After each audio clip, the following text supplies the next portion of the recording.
सत्यमेव जयते water cup स्पर्धा पाणी फाउंडेशनच्या माध्यमातून वरुड तालुक्यामध्ये मोठ्या प्रमाणात जलसंधारणाची कामे झाली। वरुड तालुक्यातील नागरिकांनी श्रमदानाच्या माध्यमातून पूर्ण केली आणि वरुड तालुक्यातील काही गावे आदर्श ठरली।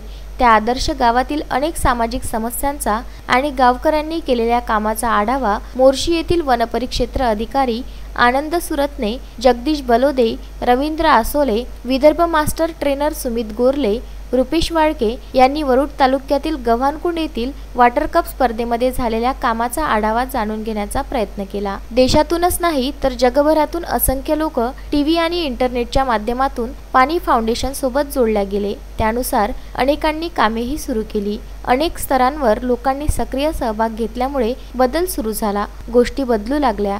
वरुड तालुक्यातील गव्हाणकुंड येथील झालेल्या कामामुळे कळत आहे की लोकांना परिवर्तन हवे आहे आणि त्यासाठी त्यांची काम करण्याची देखील इच्छा आहे। हे वरुड तालुक्यातील गव्हाणकुंड येथील नागरिकांनी दाखवून दिले आहे। सुरेंद्र बिसने, विदर्भ न्यूज, अमरावती।